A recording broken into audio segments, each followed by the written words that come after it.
Operation Metro Surge, the big immigration enforcement push in Minneapolis, is wrapping up.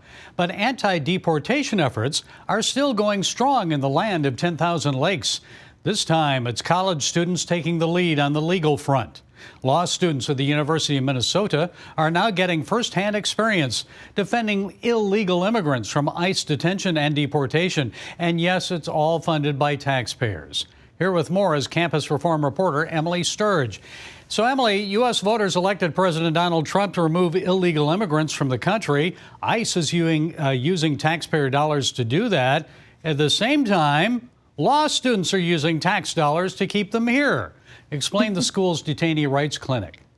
Absolutely. So it's clear that the higher education system has lost its mission because as we're reporting declining literacy rates and declining math skills in our college classrooms, now we're seeing universities actually training college students to defend against the deportations of criminal illegal aliens. That's exactly what's happening at the University of Minnesota Law School, where their detainee rights clinic is actually offering students course credit to defend against the deportations of criminal illegal aliens. Students are meeting with incarcerated criminal illegal aliens from those Minnesota ICE facilities and then defending them in court. And of course, this comes as the Trump administration has been cracking down on illegal immigration in Minnesota. As the administration is attempting to make communities safer, colleges are actually standing in the way and training students to shield those lawbreakers. Well, I'm sure University of Minnesota officials and supporters of the Detainee Rights Clinic would say this gives law students practical experience defending immigrants. So why not? Isn't this only a matter of providing students with a good education?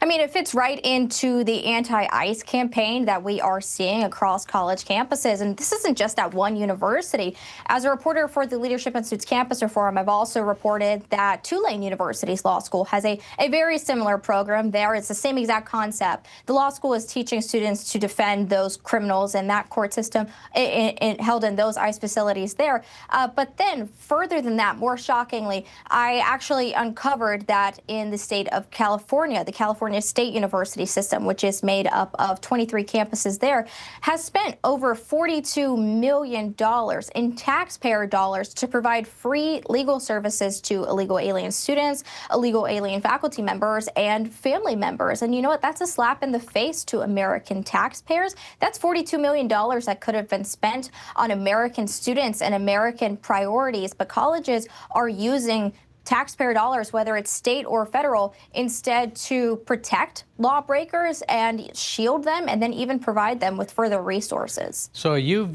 found this beyond the University of Minnesota. You've also examined taxpayer-funded scholarships and discounted tuition programs for illegal immigrants. Tell us about that. Absolutely. So in addition to protecting illegal alien students, many colleges are going even further and providing them with scholarships, free legal sources like we're talking about, and then also discounted tuition rates. Right now, there are over 20 states that provide illegal aliens with in-state tuition rates where they're paying a much lower price than out-of-state American students. It's absolutely unfair.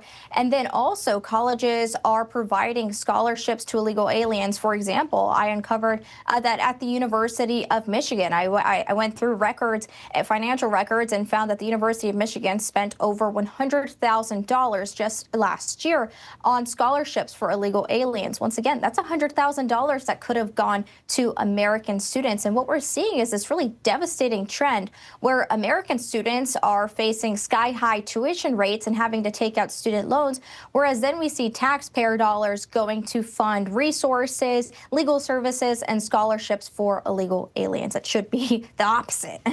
Well, Emily, many Americans would say it's one thing to help immigrants who have followed the law and have come to the U.S. legally. It's another to enable immigrants to remain in the United States illegally. So why do you think this is happening? How do the universities explain this?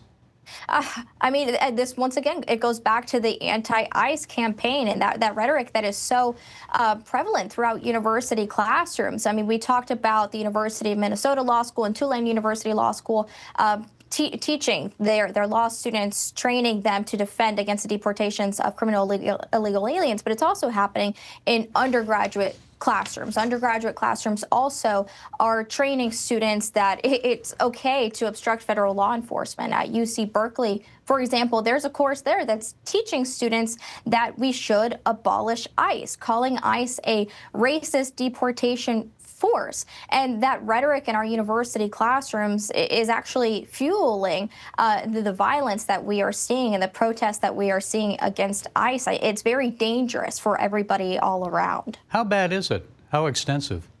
Absolutely, it's extensive. I've also reported these ICE trackers that students across the country are running, and the Department of Homeland Security is reporting the increase in violence and the increase in assaults, death threats against ICE agents. And then we have students across the country running these ICE trackers. Students at the University of Chicago, Loyola University Chicago, Northwestern, Rice University, just to name a few, are running these ICE trackers where they are revealing extensive information about GPS coordinates of federal law enforcement operations, revealing details like what ICE agents are wearing, the vehicles they're driving. And then, of course, we see DHS reporting the increase in assaults on federal law enforcement. So we have a couple things happening at the same time. We have students obstructing federal law enforcement by revealing these really critical details, spreading it on the internet, but then also endangering those federal law enforcement officers. That shouldn't be happening. So why now? I mean, we had deportations under Barack Obama, before him, Bill Clinton.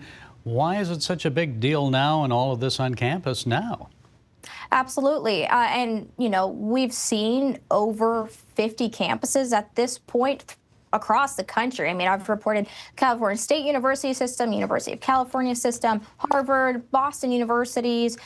Universities throughout this country actually have what they call sanctuary campus policies, where they are refusing to work with federal law enforcement. They are denying ICE from campus, denying federal authorities from campus buildings, and actually vowing to protect the personal information and identities of illegal alien students. And, you know, as I've been reporting that anti-ICE campaign across universities in this country, and those universities with sanctuary campus policies where they're vowing to protect those criminal illegal aliens, I want to point to a positive case example. Down in the Sunshine State, down in Florida, that's the only state where we see university police departments actually working with federal law enforcement to make campuses and communities safer. So public university campuses down there, of course, in the state governed by Republican Ron DeSantis, are working together, working with federal authorities to clean up